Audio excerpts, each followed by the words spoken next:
So here is an example of a new order.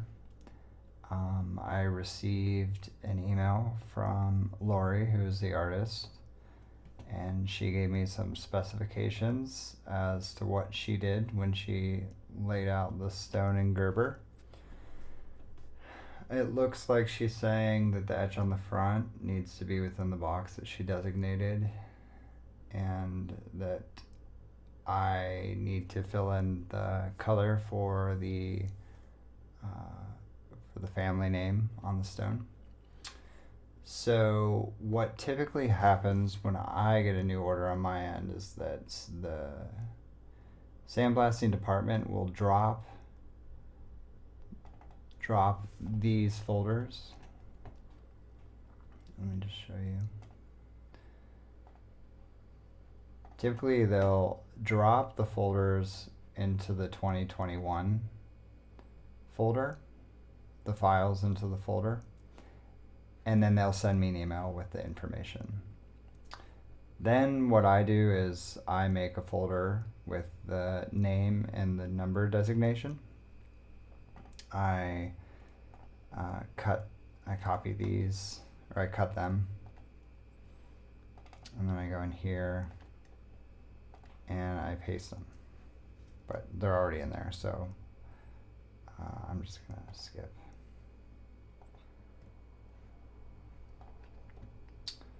Okay, so once we have these files in the folder that we've created, we look for the EPS, which is formatted to open in Photoshop, and we open with and then Photoshop.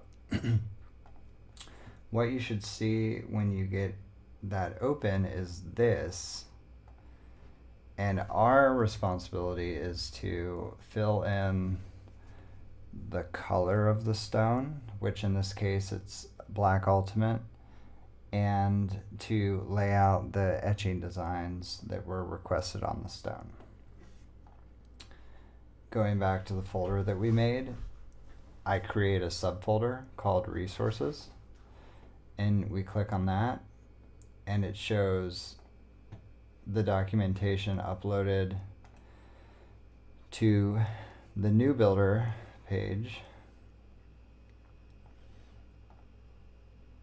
And once you get your new builder credentials, you'll start out on this page. You'll go to Etching Artwork Department. You'll do a search. I do it with Control F. I type in the name of the order or the number. Sometimes I have to type in the number if I can't find it by name. You click on the light blue number, which opens up a page. You click on the light blue number again. You go to Files, and documents have been uploaded, which have been provided by the customer, and they've been uploaded by service. So to download these, you just click them and hit download, and then you do a drag. So you drag it, and then you just drop it in your resource folder. This is a duplicate because I already have it, so I'm gonna go ahead and delete that. Now, when I'm starting an order, just to get a wider picture of what the stone is supposed to look like and what the customer's needs are, I start to look at the uploaded documentation from New Builder. So this is the front of the stone. You can see it has rings, unspecified as to the naming convention of the rings. So on the back of the stone, then you see an image, and we have received 2 photos, and then we get more context with the name of the folder itself, of the files themselves, it says Todd photo backup monument, add wife from this photo. Todd photo backup monument needs wife added. So if we go back here, I pull in all my two assets that are required for the back of the stone, the photo, and I brought those in. And you can see those within Photoshop on the Layers tab. It's this one and this one, which is actually behind it. So I have that prepared for the back of the stone. Then what I did was I went on the GSI and I searched for a ring that resembles what they were looking for, because I was unable to retrieve the asset because there was no naming convention attached to it. And the ring I chose is a pretty conventional ring for orders. There are also dates on the provided image on the rings, but the resolution is so low that they're ineligible. I'm unable to read what the date is. So in that case, I leave them blank. I put a note on the OFA form about specifying dates, and then we see if they want the dates or not, just to kind of move forward with the order and make it less confusing. So now what I'm doing is I'm fitting the rings within this designated rectangle that Lori laid out for me. And I just need to square it up, make sure it fits in there nicely. And just don't go outside of it because, well, that's what Lori asked me to do. She said, don't go outside of the rectangle. So that's all squared up. And you see there's the same amount of space on the sides and the top and bottom. And now I'm going to fill the image the way it needs to be filled to represent the stone. So I'm going to make the background not white but black. And I'm going to reference this as I do it. So it looks like the lettering, it's looks like polish on the inside and then white lith on the out. So what I'll do is just jump back into Photoshop, zoom in there, and I'll go ahead and fill accordingly to the parameters of.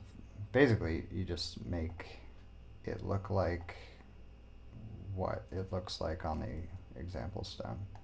Most of the time. Sometimes you'll have to make modifications. So we got that and got that. I'm going to go ahead and cover up this rectangle because I've already laid out my ring to fit here. So I'm just going to go ahead and fill that too.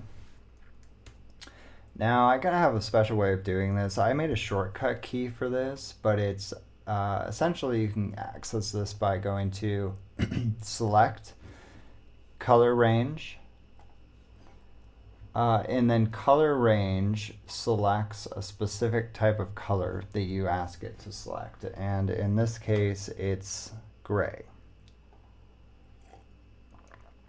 Click OK on that. And then you continue to proceed in filling the stone the way it's requested on the order. So what I'll do here is I'll up my flow. And this is pretty specific. It's order to order, and I recognize that this is probably a lot of information, but this will be a really good reference point when you're when you have the opportunity to work on these orders. So now that I've color ranged the gray, only the gray is selected on this stone. So I can just go ahead and I can scrub over all of the white. And the gray, which filled the interior of the letters, turns black because that's the color I have on right now for my brush tool. So you'll go ahead and fill all that.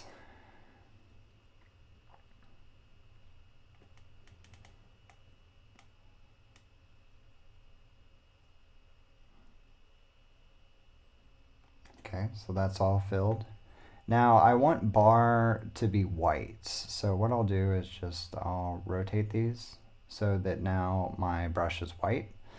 And I'll just go over that area. If you accidentally run your brush back down over the small lettering, the interiors of the letters are still selected. So what you'll do is basically block in your letter with white. So let me give you an example of that.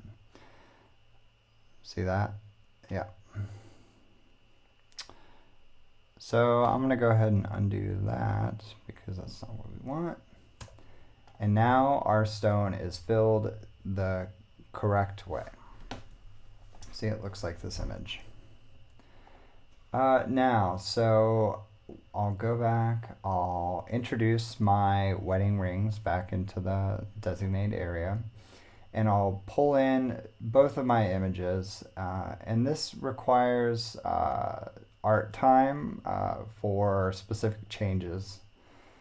So what I'll go ahead and do is I'll find the image which they wanted the wife clipped out of. And as you can see here, I've already started clipping her out. Clipping, I like to do things non-destructive. And what that really means is that you create a layer. It's a mask, really. So you just click that button, it brings up this white mask.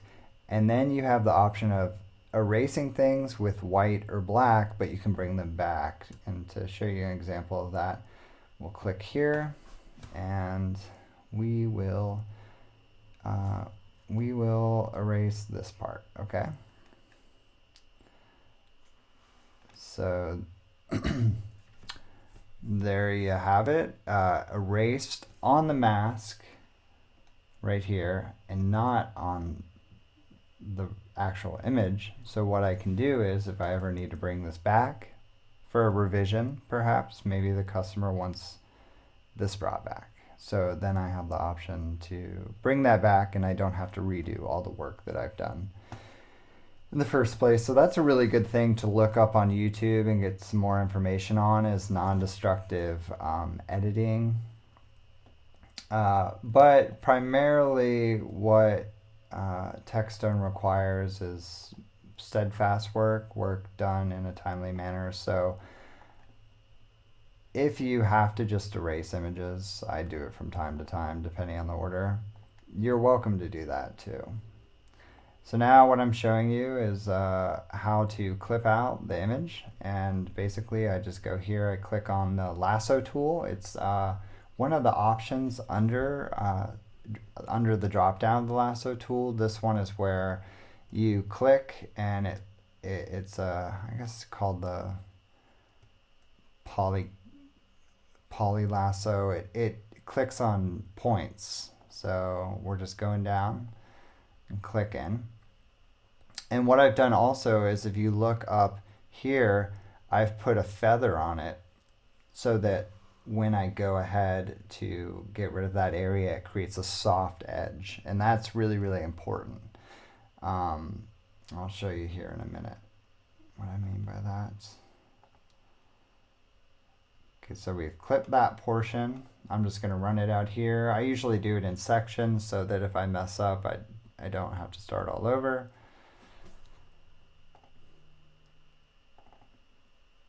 Okay, so we have this area selected. I just double clicked and it filled this in.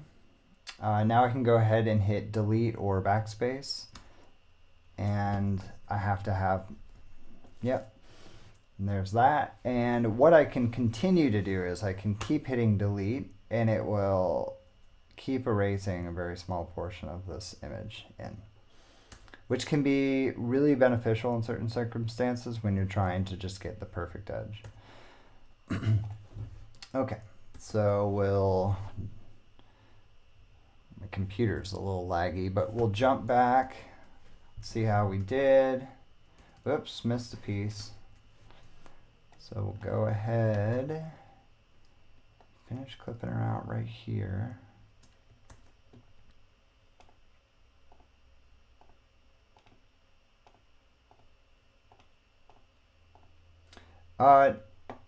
typically what's standard in like the photography industry, if you're clipping out images, is to use the pen tool. It just gives you a little more play with edges. You can create round edges and whatnot. But I found when you do the feather on the lasso tool, it smooths out those hard edges, and that's part of the reason why it's really important to feather.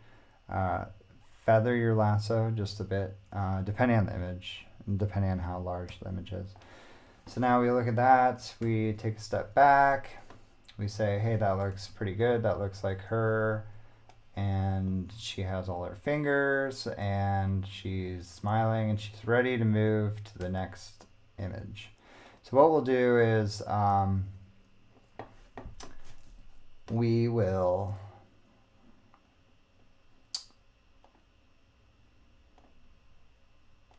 copy her out of the image.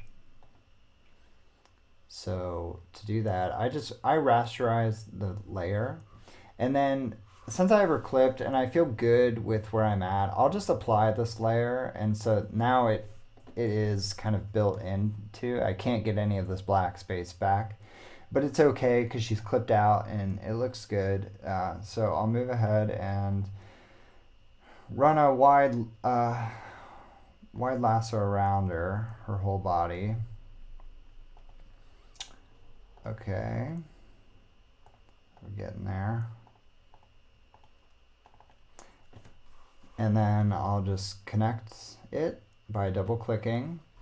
I'll hit Control C, which is basically copy, and then I'll hit Control Shift V, which repastes the layer. Now you can do Control C and then Control V, and Control V instead of the Control Shift V will just paste her in a different place, like that. So now that we have her on a separate layer, I go ahead and delete my old layer, and there she is. She's standing alone, and we'll introduce the scene back, and we will place her where she needs to go. So she's going to be by her hubby, and she's going to we're going to make it look like she's like holding his hip or something. Now what I'll do is I think I will brighten this image up just a hair by hitting Control L. And I'm going to brighten it up just to make her sit in the frame a little better. So we'll say like right there. And I'm going to take my black point and get it to right before it starts to drop off. So right there. We can either soften the blacks out a little bit by pulling your max black in. So once we have that, generally I group these images together, and I just say like a portrait scene, right? So now we know there's a group. It's her and the primary image. But what I can do now, since I have this grouped, is I can just hit Control T and I can resize both of them together. So I'll make it a little bigger. I need to get rid of this white strip, so I'll create another mask on the whole scene, and this will edit both images together. And then I'll just go ahead with my marquee tool, which is here, and I'll hit delete on that, and that will erase it on my layer, not the master images. So I can always bring it back. And then I'll make sure my move tool is on group so that I can move the images together. You can also do layer, which will then select individual layers even if you have them in a group. So I'll position it kind of where I want it. And I'll do that by, I create a shape object and I run it from one side to the other side of the stone.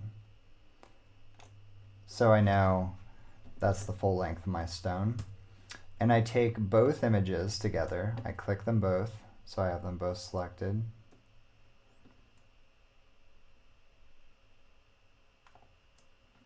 And I will hit center. And that will center this image right in between the length of this stone. I'll go ahead and erase the eclipse. Now that I have my image centered, I'll go ahead and grab my marquee tool again. I'll put a feathered edge of about 30. I'll run it the same width as the picture. I'll hit Control-Shift-I, which inverts the selection, and then I'll hit delete again. And that will give me a faded edge. Okay. And that's really nice. It makes a big difference when customers see that. It makes the image kind of sit within the frame easier. So now what we'll do is we'll take a step back and look at that.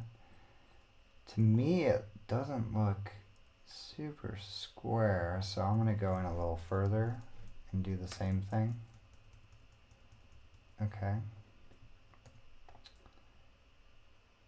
And then I'm just going to make sure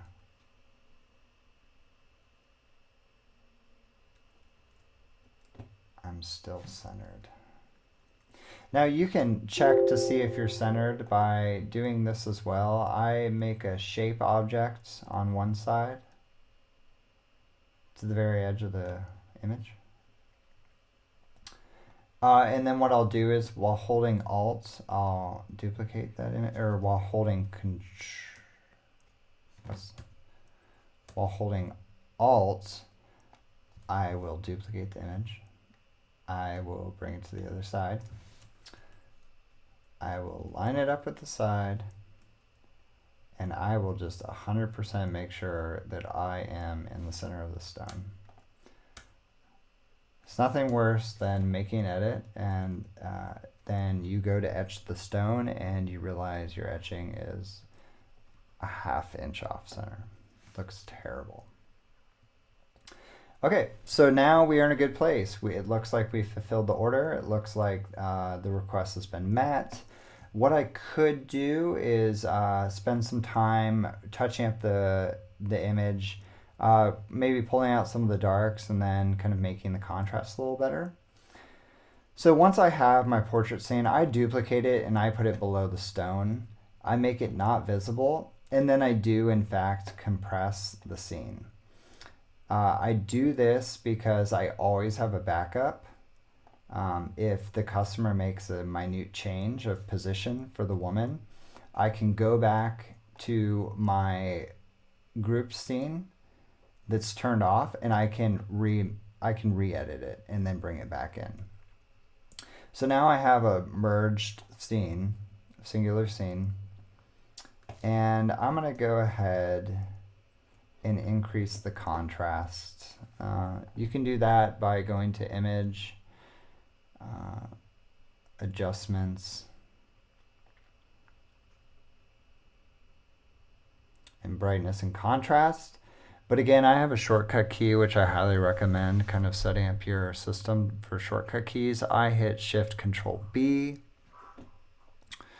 Now we're here. Maybe we'll bring the brightness just a hair up and we'll start building some contrast. It seems that a substantial amount of contrast is more favorable. It leads to a more favorable image while etched. So that looks good to me. And what I'm actually seeing here too is I'm seeing all of these dots. So I'll go ahead and with my Band-Aid tool, which is shortcut is J, we can just go and kind of knock those out. This is pretty standard image retouching.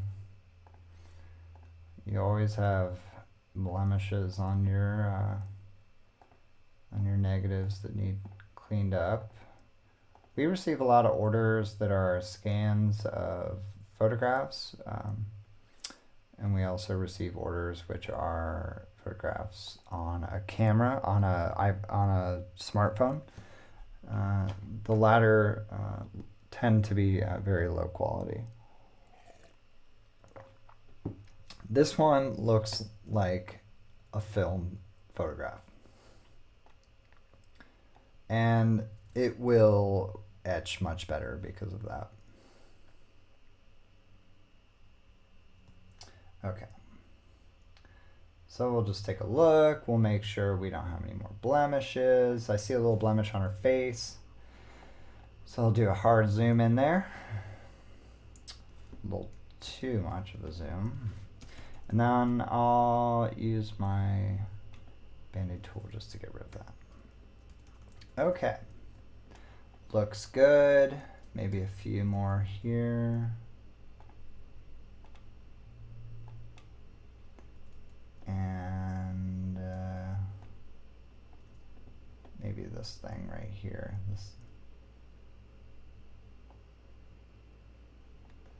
Okay.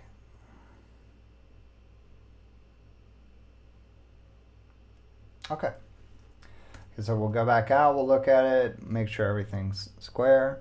We'll go ahead and save that out. I hit Control-Shift-S for that. The way I've kind of formatted naming conventions is with underscores, so it's the name, the family name, the number for the family name. I write art, then my initials, and then the revision number. In this instance, it's the first revision, but we call it revision 0, the very first. I save it out as a PSD file, and I save it out as a JPEG file. You want the quality to be around 8. If you save out your OFA, which I'm going to show you next, and it is too large of a file, customer service can't open the image, and it causes a lot of problems. So from here we go, from our files menu, we go back to invoice details and we click print order.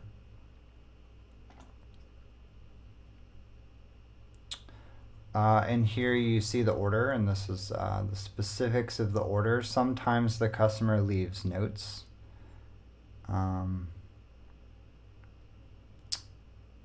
And what I'm saying here now is that there's a recommendation that etchings should not happen on this color of granite.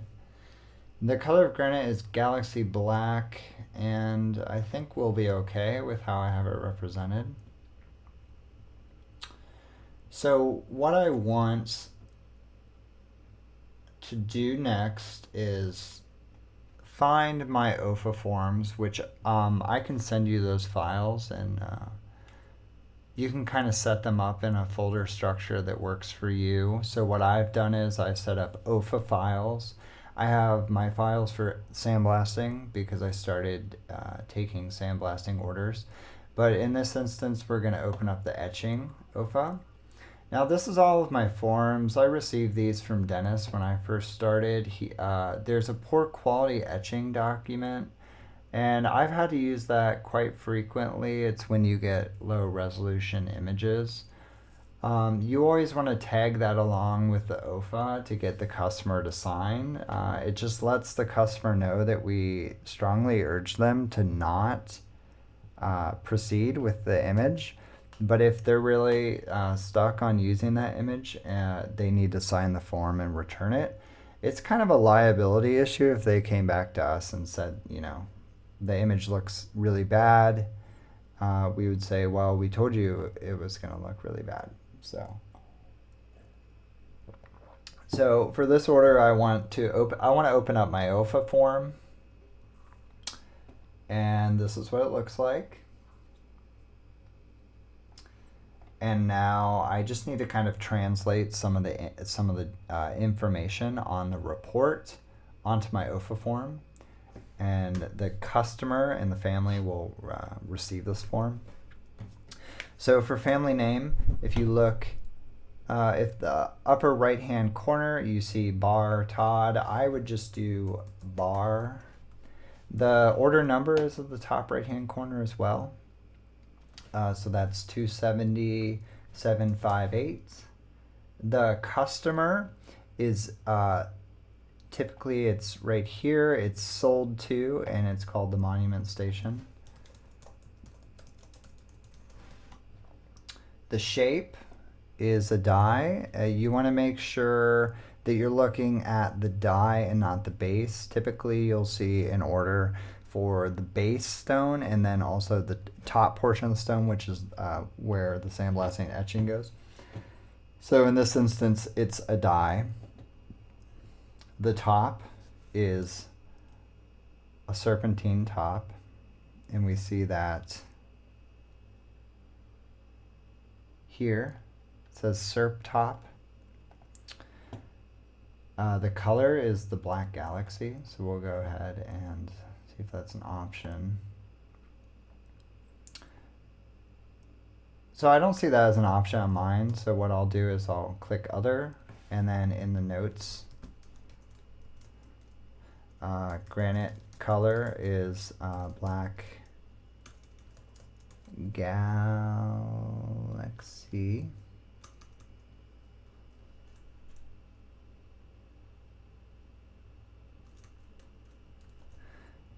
Okay, and I'll put a comma and I'll say not recommended for etching.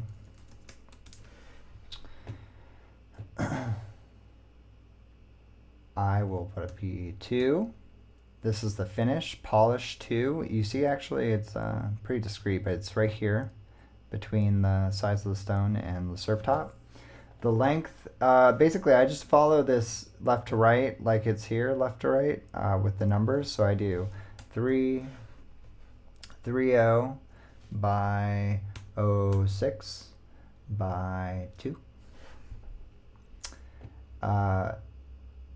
For the lettering style, I need to go back into my files that the sandblaster had sent me, and they have a TPG form. I open up that TPG form, and it has the same information that I've been writing so far. It has the die size, serpentine top, but what I need is the lettering options. So if we look here, you see skin cut, yes. It's represented as medium white. That's a pretty standard color. We have white highlight and things like this, but medium white are pretty typical. And then it's combo. So what I'll do is over here on this side, I'll write combo. Check it. Oops. Check it. And I will write polished outline. Some notes. I just leave etching notes. I say rings. I say etching. Front.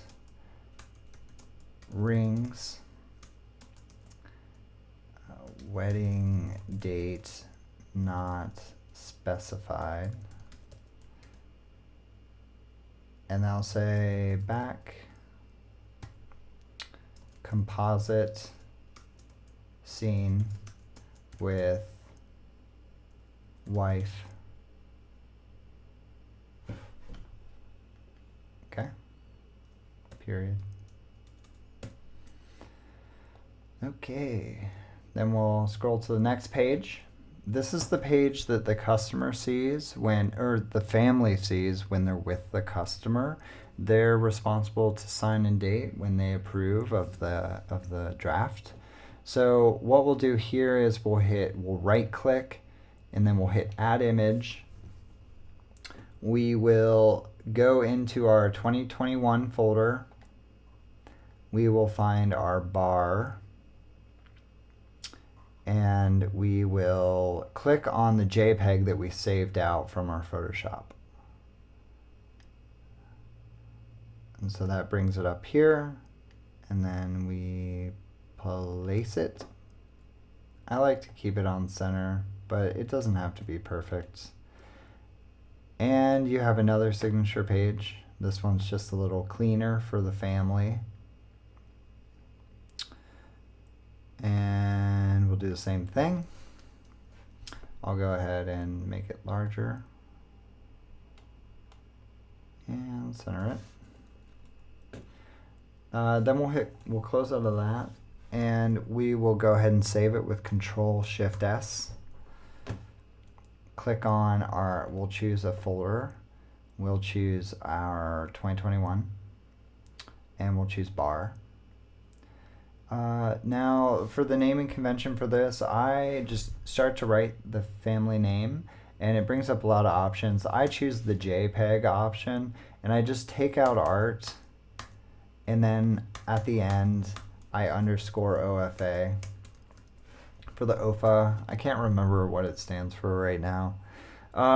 Taking out the art just makes it look a little more professional, I guess. Okay, so we'll go ahead and save that within our folder. Exit out of that. We don't need that anymore. We don't need this anymore. And we're all good with that. So now what we'll do is we'll pull up Microsoft Outlook. We will create a new email. The shortcut to this is Control-N. And we'll send it to service. If you just start spelling out service, it's this one. It's just service@techstone.com.